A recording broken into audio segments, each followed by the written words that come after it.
الحقيقة في الاتحادات الكبرى قارية أو دولية بيحصل إن دايما بيحاولوا بعد الأحداث الكبرى دائما أحداث الملاعب إن ياخدوا القرار بسرعة.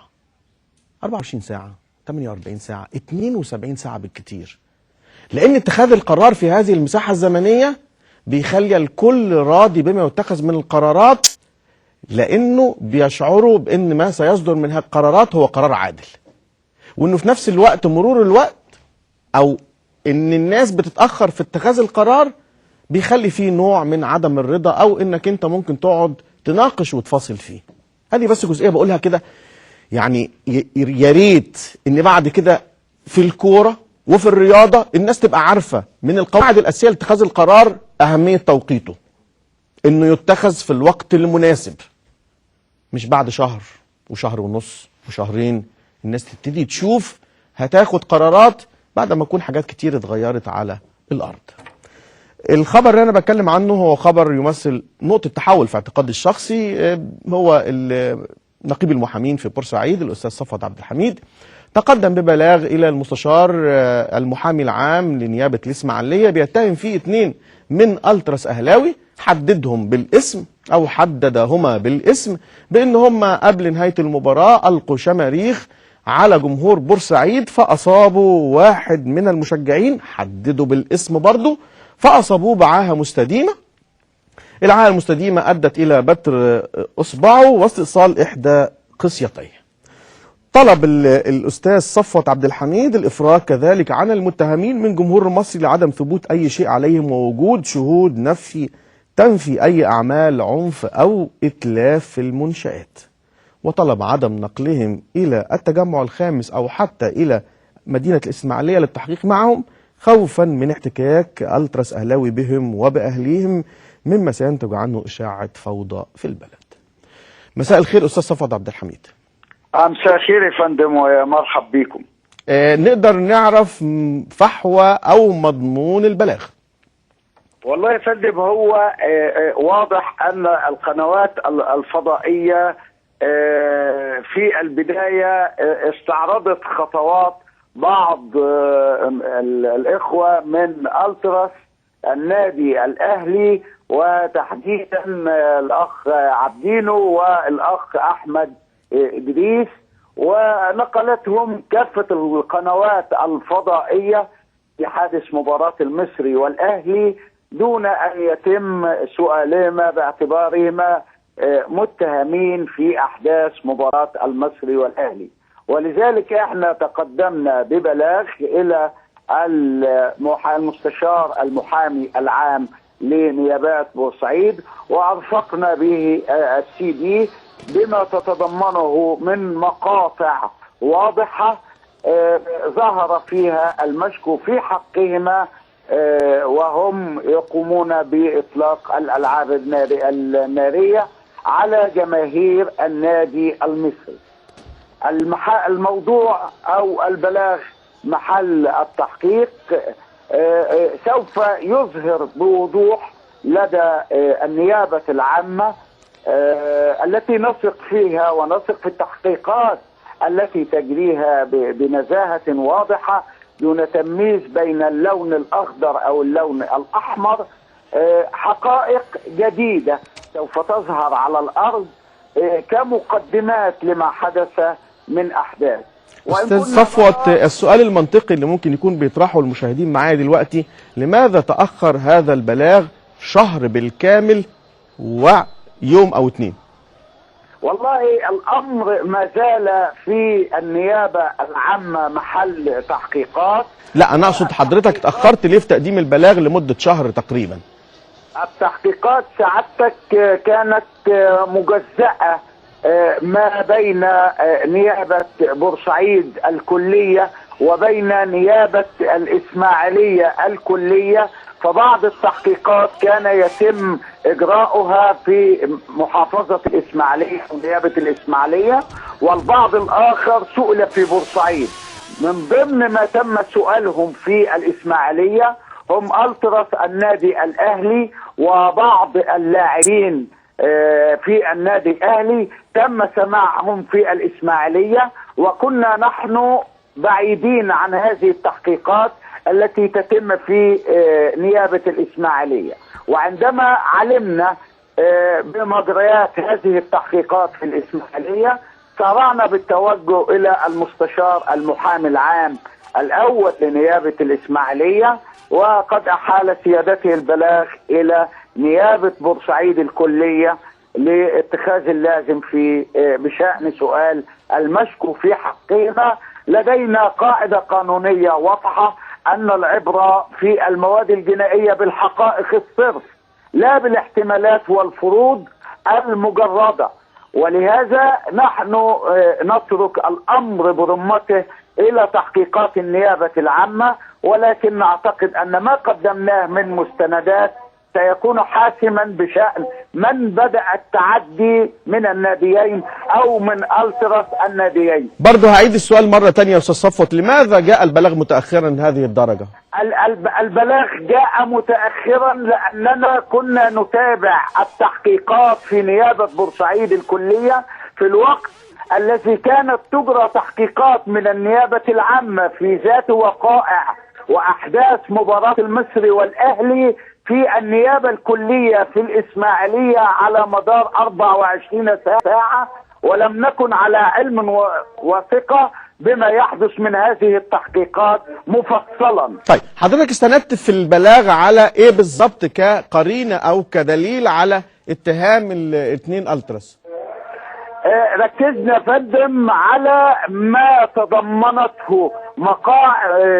تضمنته مقاطع واضحة يظهر فيها المشكو في حقهما، وهم يطلقون الألعاب النارية على جمهور النادي المصري. إذن أنت تقبل بالفيديو كقرينة أو كدليل اتهام؟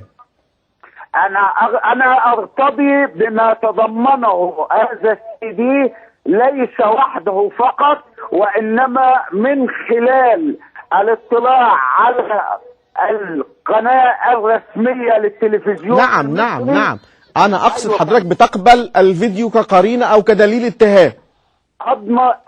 نعم يا فندم، أنا أقبل الفيديو والسي دي فيما يتعلق من قرينة اتهام طالما أنه وجد مطابقا للصورة التي تبث عبر التلفزيون المصري الحكومي. نعم، إذن أنت تقبل في الاتجاه الآخر أن يكون الفيديو أيضا قرينة أو دليل ضد من ارتكب حالة ال 74 وفاة؟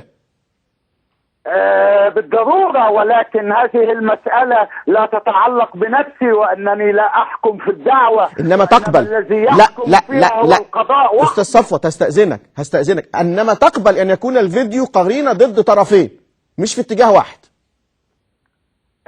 أقبل كلما كان موثقا لدى تلفزيون الدولة الرسمي. نعم أقبل. نعم اتفضل حضرتك كمل. وبالتالي نحن نثق تماما في التحقيقات التي تجريها النيابة العامة ونثق فيه، ولكن تظل القرينة البراءة واضحة يتمتع بها كل المصريين إلى أن يفصل في هذه الجريمة ثبوتا أو نفيا القضاء المصري. فحتى اتهامات النيابة لا تحكم على الشخص، وإنما الذي يحكم عليه هو المحكمة. طيب هسأل حضرتك سؤال أدلة الاتهام ثبوتا أو نفيا. هسأل حضرتك سؤال والإجابة بعد إذنك بنعم أو لا عشان هرجع أستكمل معاك الحوار. هل حضرتك طلبت إنك أنت يتم الإفراج عن كل المحتجزين حاليا تحت رهن التحقيقات؟ لم أطلب الإفراج عن جميع المحتجزين، وإنما طلبت بالإفراج الفوري عن جميع المتهمين الذين لم يثبت إدانتهم من خلال تحقيقات النيابة، والذين تحقيقات النيابة لسه ما أعلنتش يا أستاذ صفوت. بشكل عشوائي. تحقيقات النيابة لسه ما أعلنتش، فما نقدرش نحدد مين اللي أدين ومين اللي ما أدينش. لا يا فندم، تحقيقات النيابة ثبت من خلالها حتى الآن أن هناك أبرياء، بدليل أن النيابة العامة أفرجت عن بعض المتهمين في البداية عددهم 22، ثم أفرجت عن أغلبهم من صغار السن ما بين 11 إلى 13 سنة، ثم أفرجت مؤخرا ثم أخلت سبيل من قبل المحكمة لأحد المتهمين كان سنه 14 سنة ونص. طيب. فهل يتصور أن يقوم هؤلاء الأحداث الصغار من 11 إلى 13 سنة بارتكاب جرائم قتل عمدية. يبقى السؤال معلق. استاذن حضرتك في وقفه بسيطه معايا على التليفون الثاني الاستاذ ابراهيم المنيسي رئيس تحرير مجله الاهلي. استاذ ابراهيم مساء الخير. اهلا، مساء الخير يا استاذ خالد، واهلا بيك ومبروك من اول السطر وبالتوفيق دايما ان شاء الله. اول السطر بس من دي خليها عشان هي يعني من حروف الجر، انما انا شلتها. انا اتحدث من اول السطر. اول السطر. لكن ابارك لك على برنامجك اول السطر. اشكرك حبيبي، ربنا يخليك. كيف ترى الاستاذ صفوت عبد الحميد نقيب المحامين في بورسعيد معايا على التليفون الثاني، كيف تقيم هذا التطور في الكلام اللي بيتكلم عليه الاستاذ صفوت ومضمون البلاغ اللي تقدم به للمحامي العام نيابه الاسماعيليه؟ يعني هو كلام جيد وكلام راجل قانوني وكلام في اصول المساله القانونيه. هو نعم. يتحدث عن انه هو قدم بلاغا وهذا حقه، والبلاغ جهة التحقيق فيه هي النيابة العامة وهذا أمر طبيعي. يتحدث عن عدم استباق الأحكام انتظارا لحكم المحكمة حتى مش لقرار النيابة بالإحالة، وهذا أمر أيضا من الناحية القانونية بديهي بحت.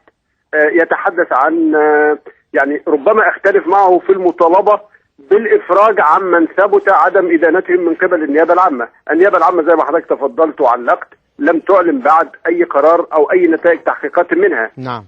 إذا ثبت لها أن من بين المقبوض عليهم من ثبتت براءته وفقا للتحقيقات الأولية في النيابة، المؤكد أن الإفراج عنه أمر حتمي، وأعتقد النيابة مارست هذا الحق في الفترة الأخيرة، وسمعنا عن الإفراج عن بعض ممن لم تثبت إدانتهم. نعم. لكن دعنا لا نرتكب خطيئة ونحن نتحدث عن أن النيابة صاحبة الحق ولا تدخل، لأنه إحنا دائما وأبدا نطلق عبارات ثم نمارس عكسها. نعم. نتحدث عن أنه النيابة لها الحق في أن تحقق وتبحث وتقرر ما تشاء، ثم نقول نحن كل ما نريد. نعم. واخد بالك بانتهاك صريح. لكن إذا حتى بما فيها التعليق على أحكام القضاء، إنه نحترم بالضبط. أحكام القضاء ولا نعلق عليها، وتدي راح كاتب له 3 صفحات بيفكرني وعامل ديباجة لمدة نص ساعة بالضبط يكتب شعرا في الحكم يقول لك احنا ما بنعلقش على احكام القضاء. احكام القضاء، لكن 1 2 3 4 وده حكم جائر وحكم فاسد وحكم ويقعد يتكلم نص ساعه وهو بيعلقش يا عيني.